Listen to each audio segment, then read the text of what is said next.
Hello guys, എന്നോട് വിശേഷം എല്ലാവർക്കും സുഖമല്ലേ ഗൈസ്? എല്ലാവരും ഹാപ്പി ആയിട്ട് സേഫ് ആയിട്ടിരിക്കുന്നു വിശ്വസിക്കുന്നു. ഞാനിവിടെ ഹാപ്പി ആയിട്ടിരിക്കുവാണ്. ഇന്നത്തെ വീഡിയോ എന്ന് വെച്ചിട്ടുണ്ടെങ്കിൽ നമ്മളിന്ന് ഉണ്ടാക്കാൻ വേണ്ടി പോകുന്നത് ക്രീമി മഷ്റൂം സാൽമൺ റെസിപ്പിയാണ്. ആക്ച്വലി ഞാൻ സാൽമൺ കറി വെച്ചിട്ടുണ്ട്, സാൽമൺ ഫ്രൈ ഒക്കെ ചെയ്തിട്ടുണ്ട്. പക്ഷേ സാൽമണിൻ്റെ ഈ ഒരു വെറൈറ്റി ഡിഷ് ഉണ്ടാക്കിയിട്ടില്ല. ആദ്യമായിട്ട് ഉണ്ടാക്കാൻ വേണ്ടി പോവാണ്. എങ്ങനെയാകുമെന്ന് എനിക്കറിയില്ല, ഞാൻ ഭയങ്കര ക്യൂരിയസ് ആണ്. അപ്പോൾ നമുക്ക് ഉടനെ തന്നെ വീഡിയോയിലോട്ട് പോവാം. അതിന് മുന്നേ നമ്മുടെ ചാനൽ ആരെങ്കിലും ആദ്യമായിട്ട് കാണുന്നുണ്ടെങ്കിൽ എൻ്റെ പേര് അനറ്റ് മേരി, ഞാൻ എയർലൈനിൽ നേഴ്സായിട്ട് വർക്ക് ചെയ്യുവാണ്. നമ്മുടെ ഒരു ചാനൽ കുക്കിംഗ് വ്ളോഗ്സ് ഇടാറുണ്ട്, ഡെയിലി വ്ളോഗ്സ് ഇടാറുണ്ട്, ഇൻഫർമേഷൻ ഷെയർ ചെയ്യാറുണ്ട്. അപ്പോൾ ചാനൽ ആദ്യമായിട്ട് കാണുന്നത് സബ്സ്ക്രൈബ് ചെയ്യുക. അപ്പോൾ ഒട്ടും താമസിപ്പിക്കാൻ നമുക്ക് വീഡിയോയിലോട്ട് പോവാം. അപ്പോൾ ഇത് ഞാനാണെങ്കിൽ സാമൺ എടുത്തിട്ടുണ്ട്. പ്രാവശ്യം ഇങ്ങനത്തെ പാക്കറ്റിലാണ് സാമൺ മേടിക്കാൻ വേണ്ടി കിട്ടിയത്. അപ്പോൾ ഇത് ക്ലീൻ ചെയ്തിട്ടില്ല, ഇതിൽ മൊത്തം ചെതുമ്പലൊക്കെ ഉണ്ട്. അപ്പോൾ ഞാനിത് ആദ്യം കൊണ്ട് ക്ലീൻ ചെയ്തിട്ട് കൊണ്ടുവരാം. അപ്പോൾ ഇത് ക്ലീൻ ചെയ്ത് ചെതുമ്പലൊക്കെ കളഞ്ഞ് കൊണ്ടുവന്നിട്ടുണ്ട്. അപ്പോൾ നമ്മളിത് ആദ്യം മാരിനേറ്റ് ചെയ്യാൻ വേണ്ടി പോവുകയാണ്. അതിന് കുറച്ച് ഒലിവ് ഓയിൽ ചേർത്ത് കൊടുക്കുന്നുണ്ട്. എന്നിട്ട് നമുക്ക് അപ്പുറവും ഇപ്പുറവും നന്നായിട്ട് തേച്ച് പിടിപ്പിക്കാം. ഒലിവ് ഓയിൽ ഒരുപാട് വേണ്ട, കുറച്ച് മാത്രം മതി. നന്നായിട്ട് തേച്ച് പിടിപ്പിച്ചതിന് ശേഷം നമുക്കാണെങ്കിൽ ഇതൊന്ന് കുരുമുളക് പൊടിയും ഉപ്പും ചേർത്ത് മാരിനേറ്റ് ചെയ്യണം. അപ്പോൾ ഇത് ഞാനാണെങ്കിൽ ആദ്യത്തെ മേളിലത്തെ പോർഷനിൽ കുരുമുളക് പൊടി ആവശ്യത്തിന് ചേർത്ത് കൊടുക്കുന്നുണ്ട്. അതുപോലെ തന്നെ നമുക്ക് ഉപ്പും ചേർത്ത് കൊടുക്കണം. എന്നിട്ട് നന്നായിട്ട് തേച്ച് പിടിപ്പിക്കുക. നമുക്ക് റെസ്റ്റ് ചെയ്യാൻ വെക്കണം കേട്ടോ. അപ്പോൾ നമ്മൾ മേളിലും അതുപോലെ തന്നെ താഴത്തും നന്നായിട്ട് മാരിനേറ്റ് ചെയ്തിട്ട് ഒരു 15 to 20 മിനിറ്റ്സ് വെച്ചാൽ നല്ലതായിരിക്കും. കുരുമുളക് പൊടിയായിട്ട് ചേർക്കുന്നതാണ് കുറച്ചുകൂടി നല്ലത്, ആ ഒരു ഫ്ലേവർ പെട്ടെന്ന് കിട്ടാൻ. അല്ലെങ്കിൽ നമുക്ക് ക്രഷ് ചെയ്ത ആ ഒരു ബോട്ടിൽ കിട്ടത്തില്ലേ, അതിലും ചേർക്കാം. അതിനേക്കാളും കുറച്ചുകൂടെ നന്നായിട്ട് പിടിക്കുന്നത് എനിക്ക് തോന്നുന്നു ഇങ്ങനെയാണ്. അപ്പം നമ്മൾ പാൻ നന്നായിട്ട് ചൂടായി കഴിയുമ്പോൾ അതിലേക്ക് നമ്മൾ ഒരു പീസ് ബട്ടർ ചേർത്ത് കൊടുക്കുന്നുണ്ട്. ബട്ടറിലാണ് ഇത് ചെയ്യുന്നത്, എണ്ണയിലൊന്നുമല്ല. അപ്പോൾ നമ്മളുടെ സാമണ് വേണ്ട എന്തൊക്കെയാണെന്ന് കാണിച്ചു തരാം. ഞാനാണെങ്കിൽ ഒരു ബൗൾ മഷ്റൂം എടുത്തിട്ടുണ്ട്, അതുപോലെ തന്നെ സവോള എടുത്തിട്ടുണ്ട്. സവോള ആണെങ്കിൽ ഒരു 3 കുഞ്ഞു സവോള എടുത്തിരിക്കുന്നത്, ചെറുതായിട്ട് ചോപ്പ് ചെയ്തത്. പിന്നെ 4 വെളുത്തുള്ളിയും ചോപ്പ് ചെയ്തിട്ടുണ്ട്. അപ്പം നമ്മളുടെ ബട്ടർ മെൽറ്റായി തുടങ്ങിയിട്ടുണ്ട്. അപ്പോൾ നന്നായിട്ട് മെൽറ്റായതിന് ശേഷം നമുക്കൊരു മീഡിയം ഫ്ലെയിമിലാക്കാം, കാരണം അല്ലെങ്കിൽ ബട്ടർ കരിഞ്ഞു പോകാൻ സാധ്യതയുണ്ട്. മീഡിയം ഫ്ലെയിമിലാക്കിയിട്ട് നമുക്ക് നമ്മളുടെ സാമൺ ഓരോന്നായിട്ട് ഫ്രൈ ചെയ്തെടുക്കണം. ഷാലോ ഫ്രൈ ചെയ്താൽ മതി കേട്ടോ, ഒത്തിരി ഡീപ്പ് ഫ്രൈ ചെയ്യേണ്ട, അപ്പോൾ ആ ഒരു ടേസ്റ്റ് പോവും. സാമൺ എപ്പോഴും ഒരു മീഡിയം ഫ്ലെയിമിൽ വെച്ചിട്ട് ഷാലോ ഫ്രൈ ചെയ്തെടുത്ത് കഴിഞ്ഞാൽ സെറ്റായിരിക്കും. അപ്പോൾ ഇതേ നമ്മുടെ സാമൺ ആണെങ്കിൽ ഇടാറായിട്ടുണ്ട്. അപ്പോൾ ഇതേ ഞാൻ ഓരോന്നായിട്ട് ഇട്ട് കൊടുക്കുവാണ്.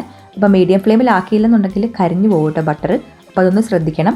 സാമൺ ആണെങ്കിൽ മീഡിയം ഫ്ലെയിമിൽ വറുത്തെടുക്കുക. സാമൺ ആണെങ്കിൽ നല്ലപോലെ ഒമേഗ 3 ഫാറ്റി ആസിഡുള്ള ഫിഷാണ്, നല്ല ഹെൽത്തിയാണ്. അപ്പം ഇതിൻ്റെ ഒരു ഫ്ലേവറൊക്കെ കിട്ടാൻ ഏറ്റവും ബെസ്റ്റ് ഇങ്ങനെ വെക്കുന്നതാണ് കേട്ടോ. അപ്പോൾ നമുക്ക് അപ്പുറം ഇപ്പുറം നല്ലപോലെ മുരിച്ചെടുക്കുക. ഡീപ്പ് ഫ്രൈ വേണ്ട, ഞാൻ പറഞ്ഞല്ലോ, ഷാലോ ഫ്രൈ മതി. പക്ഷേ എല്ലാ ഭാഗവും മുരിച്ചെടുക്കണം. അതിനുശേഷം നമുക്ക് ബാക്കി കാര്യങ്ങൾ ചെയ്യാം. അപ്പോൾ ഇത് ഞാനാണെങ്കിൽ ഒരു ഭാഗം വേകാൻ വേണ്ടി വെച്ചിട്ടുണ്ട്. ഈ ഒരു സമയത്ത് നമുക്കാണെങ്കിൽ നമ്മുടെ മഷ്റൂം ഒന്ന് സോട്ട് ചെയ്യാം, കാരണം ഇവിടെ വിശപ്പിൻ്റെ വിളി വന്നിട്ടുണ്ട്. അപ്പോൾ പെട്ടെന്ന് റെഡിയാക്കാൻ വേണ്ടിയിട്ട് ഞാൻ വേറൊരു പാനിൽ മഷ്റൂം ഒന്ന് സോട്ട് ചെയ്യാൻ വേണ്ടി പോവുകയാണ്. അപ്പോൾ വേറൊരു പാൻ വെച്ചിട്ടുണ്ട്.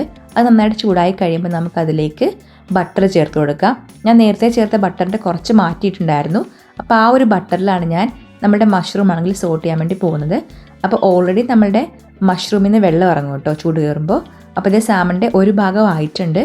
അപ്പോൾ ഇത് ഞാനാണെങ്കിൽ ഒന്ന് മറിച്ചിട്ട് കൊടുക്കുന്നുണ്ട്. മറിച്ചിടുമ്പോൾ ശ്രദ്ധിക്കേണ്ട കാര്യം, പൊടിഞ്ഞു പോകാൻ സാധ്യതയുണ്ട്. അപ്പോൾ ശ്രദ്ധിച്ച് വേണം മറിച്ചിടാൻ, കാരണം സാമൺ ഭയങ്കര ഡെലിക്കേറ്റ് ഫിഷാണ് കേട്ടോ. അപ്പോൾ ഇത് നമ്മളുടെ മഷ്റൂം ആണെങ്കിൽ ബട്ടറിൽ സോട്ടായി വരുന്നുണ്ട്. ഇതിൻ്റെ കളറൊക്കെ മാറിയിട്ടൊരു ബ്രൗൺ പോലത്തെ ഒരു കളർ വരും കേട്ടോ. അതിൽ നിന്ന് വെള്ളമൊക്കെ ഇറങ്ങി വെള്ളമൊക്കെ വറ്റിയിട്ട്. അപ്പോൾ ഇത് ഞാൻ നമ്മുടെ സാമണിൻ്റെ മറ്റേ ഭാഗം കൂടെ മറിച്ചിട്ട് കൊടുക്കുന്നുണ്ട്. നമുക്ക് എല്ലാ ഭാഗങ്ങളും മുരിയണം കേട്ടോ, ഷാലോ ഫ്രൈ ആവണം ബട്ടറിൽ തന്നെ. അപ്പോൾ ബട്ടറിൽ ചെയ്യുമ്പോഴാണ് ഇതിന് ഇത്രയും ഫ്ലേവർ വരുന്നത് കേട്ടോ. നമ്മൾ ബാക്കി എണ്ണകളൊന്നും ചേർക്കുന്നില്ല. പ്രത്യേകം ശ്രദ്ധിക്കേണ്ട കാര്യം, നമ്മൾ ഇത് വറുത്തോണ്ടിരിക്കുമ്പോൾ വേറെ കാര്യം ചെയ്യാൻ വേണ്ടി പോകരുത്. അങ്ങനെ പോയിട്ട് വന്നു കഴിയുമ്പോൾ നമ്മളുടെ സാമൺ കരിഞ്ഞു മുരിഞ്ഞിട്ടുണ്ടായിരിക്കും. സോ അതൊന്ന് ശ്രദ്ധിക്കണം. അപ്പോൾ ഞാൻ പറഞ്ഞ പോലെ നമ്മൾ മറിച്ചിടുമ്പോൾ ഡെലിക്കേറ്റ് ആയതുകൊണ്ട് പൊടിഞ്ഞു പോകാൻ സാധ്യതയുണ്ട്. അപ്പോൾ ഒന്ന് ശ്രദ്ധിച്ചിട്ട് മറിച്ചിടുക, എല്ലാ ഭാഗവും മൊരിയണം. അപ്പോൾ ഇത് നമ്മുടെ മഷ്റൂമിൽ നിന്ന് വെള്ളമൊക്കെ ഇറങ്ങി കണ്ടില്ലേ. അപ്പോൾ നന്നായിട്ട് വറ്റി ഒരു ലൈറ്റ് ബ്രൗൺ പോലത്തെ ഒരു കളർ വരും. അപ്പോൾ നമ്മളുടെ ഈ ഒരു എമൗണ്ടൊക്കെ ശരിക്കും കുറയും. നമ്മൾ സവോളയൊക്കെ വഴറ്റുന്ന സമയത്ത് മഷ്റൂം ഇട്ടാലും മതിയായിരുന്നു.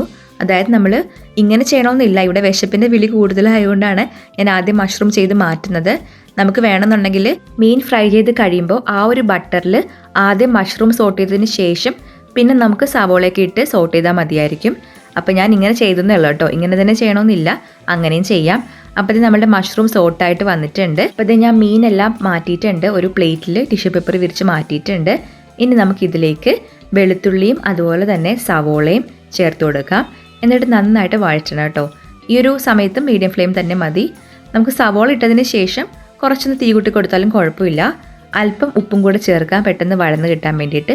ഉപ്പ് ശ്രദ്ധിക്കണം, കാരണം ഓൾറെഡി ബട്ടറിന് ഉപ്പുള്ളത് കൊണ്ട് തന്നെ നമ്മുടെ കറിക്ക് ഉപ്പ് കൂടാൻ സാധ്യതയുണ്ട്. അപ്പോൾ അതൊന്ന് ശ്രദ്ധിച്ചിട്ട് വേണം ഉപ്പിടാനായിട്ട്. ഉപ്പിട്ടിട്ട് നന്നായിട്ട് വഴറ്റി കൊടുക്കുക. നമ്മുടെ ഈ സവോള ഗോൾഡൻ ബ്രൗൺ കളർ ആകും കേട്ടോ, ആ ഒരു പരുവത്തിലാണ് വേണ്ടത്. അപ്പോൾ തീ ഒന്ന് മീഡിയം ടു ഹൈ ഫ്ലെയിമിലാക്കാം. അപ്പം മുരിഞ്ഞൊത്തിരി പോകുന്നതിന് മുന്നേ ചെറുതായിട്ടൊന്ന് മീഡിയം ഫ്ലെയിമിലാക്കിയിരിക്കണം. അപ്പോൾ നമ്മുടെ സവോളയും അതുപോലെ തന്നെ വെളുത്തുള്ളിയൊക്കെ നന്നായിട്ട് വഴന്ന് വന്നിട്ടുണ്ട്. ഇതിലേക്ക് നമുക്ക് മഷ്റൂം ചേർത്ത് കൊടുക്കാം. ഓൾറെഡി നമ്മൾ ബട്ടറിൽ സോട്ട് ചെയ്തുകൊണ്ട് തന്നെ താഴത്തും ബട്ടർ മേളിലും ബട്ടറാണ്. അപ്പോൾ ബട്ടർ ഇത്രയും വേണ്ടാത്തവർ കുറച്ച് ബട്ടർ ഇട്ടാൽ മതി കേട്ടോ. ഇവിടെ ബട്ടർ ഇഷ്ടമാണ്, അപ്പോൾ അതുകൊണ്ടാണ് ഇത്രയും ബട്ടറിൽ ഉണ്ടാക്കിയത്. ഇനി നമ്മൾ ചേർത്ത് കൊടുക്കുന്നത് പാഴ്സ്ലി ആണ് കേട്ടോ. പാഴ്സ്ലി നമ്മുടെ ഈ ഒരു കറിക്ക് നല്ലൊരു ഫ്ലേവർ തരും കേട്ടോ. അപ്പോൾ പാഴ്സ്ലി ടേസ്റ്റ് എല്ലാവർക്കും ഇഷ്ടപ്പെടണമെന്നില്ല, അപ്പോൾ അതനുസരിച്ചിട്ട് ചേർത്താൽ മതി. ഇവിടെ ടേസ്റ്റ് ഇഷ്ടമായതുകൊണ്ടാണ് ഞാൻ അത്യാവശ്യം ചേർത്തത്. നന്നായിട്ട് ഇളക്കി കൊടുക്കുക. നല്ലൊരു ഫ്ലേവർ ആയിരിക്കും കറിക്ക് പാഴ്സ്ലി ചേർത്ത് കഴിയുമ്പോൾ. ഇനി ചേർക്കുന്നത് നമ്മുടെ സീക്രട്ട് ഇൻഗ്രീഡിയൻ്റ് ആയ ഡബിൾ ക്രീമാണ്. ഇതിന് പകരം നമുക്ക് ഫ്രഷ് ക്രീമും ചേർക്കാം. ഞാൻ ഡബിൾ ക്രീമാണ് ചേർക്കുന്നത്, കാരണം കുറച്ചും കൂടെ ടേസ്റ്റ് ഡബിൾ ക്രീമിനാണ് കേട്ടോ. ഡബിൾ ക്രീമിൻ്റെ ഈ ഒരു ഫുൾ ബോട്ടിൽ ഞാൻ ചേർക്കുന്നുണ്ട്, കാരണം ഇതൊരു ചെറിയ കുപ്പിയാണ്. അപ്പോൾ അത്യാവശ്യം നമുക്ക് വേണ്ടത് കൊണ്ട് അത് ഫുൾ ചേർക്കുന്നുണ്ട്. അപ്പോൾ ഇതിൻ്റെ കട്ടി കുറയ്ക്കണമെന്ന് തോന്നുന്നുണ്ടെങ്കിൽ കുറുകി കഴിയുമ്പോൾ പശുവും പാൽ ചേർത്ത് കട്ടി കുറയ്ക്കാം. ഈ ഒരു സമയത്ത് ഞാനാണെങ്കിൽ ഫ്ലെയിം മീഡിയം ഫ്ലെയിമിലാണ് ഉണ്ടാക്കുന്നത്. ഇത്രയേ ഉള്ളൂ ആക്ച്വലി ഈ ഒരു ബാറ്റർ.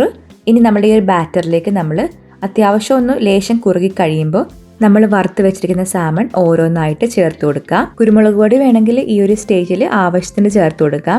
നിങ്ങളുടെ ഇഷ്ടം അനുസരിച്ചിട്ട് എരിവ് അങ്ങനെ അഡ്ജസ്റ്റ് ചെയ്യാം. വേറെ മസാലപ്പൊടികളൊന്നും നമ്മൾ ചേർക്കുന്നില്ല. അപ്പോൾ അതേ ഞാൻ സാമൺ ഓരോന്നായിട്ട് വെച്ച് കൊടുക്കുന്നുണ്ട്. ഇനി ലോ ഫ്ലെയിമിലാക്കിയിട്ട് സാമണിന്റെ മേലിൽ ആ ഒരു ഗ്രേവി എല്ലാം ചേർത്ത് കൊടുക്കുക. സാമൺ നന്നായിട്ട് ആ ഒരു ഗ്രേവിയിൽ ഡിപ്പ് ആവണം. അപ്പോഴാണ് ശരിക്കും ടേസ്റ്റ് വരുന്നത്. ആ ഒരു ഫ്ലേവർ എല്ലാം അതിൽ ചേരുന്നത് അപ്പോഴാണ്. അപ്പോൾ ഇത് ശരിക്കും പറഞ്ഞാൽ എല്ലാവർക്കും ഇഷ്ടപ്പെടുമോയെന്ന് എനിക്കറിയില്ല ഈ ഒരു കറി, കാരണം ഇതിൽ നമ്മളുടെ മസാലപ്പൊടികളൊന്നും ഇല്ല. ഞാൻ ദേ ലോ ഫ്ലെയിമിൽ വെച്ചിട്ട് സാമണിന്റെ മേലിൽ ആ ഒരു ഗ്രേവിയൊക്കെ ഫില്ല് ചെയ്ത് കൊടുക്കുന്നുണ്ട്. നന്നായിട്ട് ഡിപ്പ് ആവണേ. ഇതിന്റെ കോമ്പിനേഷൻ പറയാനാണെന്നുണ്ടെങ്കിൽ പാലപ്പം, അപ്പം, പുട്ട് അതിനൊക്കെയാണ് കുറച്ചും കൂടെ ചേരുന്നത്. നമ്മളുടെ ചോറുമായിട്ട് അത്ര കോമ്പിനേഷൻ സെറ്റ് ആവത്തില്ല. അപ്പോൾ ഗസ്റ്റ് ഒക്കെ വരുമ്പോൾ എന്തായാലും ഒരു മസ്റ്റ് ട്രൈ ഐറ്റമാണ്. എന്തായാലും ഇഷ്ടമാകും, കാരണം ഇതൊരു വെറൈറ്റി ടേസ്റ്റ് ആണ്. അതുപോലെ തന്നെ ഫിഷ് ഇങ്ങനെ ചെയ്ത് അധികം ഞാൻ കണ്ടിട്ടില്ല. അപ്പോൾ എന്തായാലും ഒന്ന് ട്രൈ ചെയ്ത് നോക്ക്. നന്നായിട്ട് ആ ഒരു ഗ്രേവിയിൽ ഡിപ്പ് ചെയ്ത് കഴിയുമ്പോൾ തന്നെ നല്ല ഫ്ലേവർ റിച്ച് ആവും നമ്മുടെ കറി. ഇതേ നമ്മുടെ കറി ഇവിടെ റെഡി ആയിട്ടുണ്ട്. ഞാനാണെങ്കിൽ ഡൈനിങ് ടേബിളിൻ്റെ മേലിലേക്ക് മാറ്റിയിട്ടുണ്ട് നമ്മുടെ കറി. ക്രീമി ഒരു ബ്രൗൺ കളറാണ് കേട്ടോ കറിക്ക്.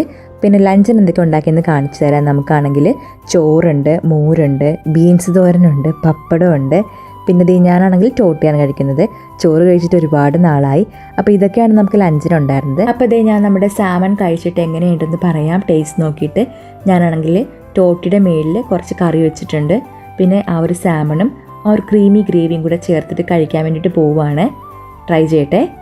ഇതിൻ്റെ ടേസ്റ്റ് പറയാനാണെന്നുണ്ടെങ്കിൽ ബട്ടറും കുരുമുളക് പൊടിയും പാഴ്സ്ലിയും പിന്നെ നമ്മുടെ ക്രീമും ഒക്കെ ചേർന്ന് മിക്സായിട്ട് ആ ഒരു സാമണിൻ്റെ ടേസ്റ്റും കൂടെ ആകുമ്പം എല്ലാം കൂടെ കിട്ടുവാണ്. എനിക്കെന്തായാലും ഒത്തിരി ഇഷ്ടപ്പെട്ടു. നിങ്ങൾ എന്തായാലും ട്രൈ ചെയ്ത് നോക്കിയിട്ട് കമൻറ്റ് ബോക്സിൽ അറിയിക്കണം എങ്ങനെയുണ്ടായിരുന്നുള്ളത്.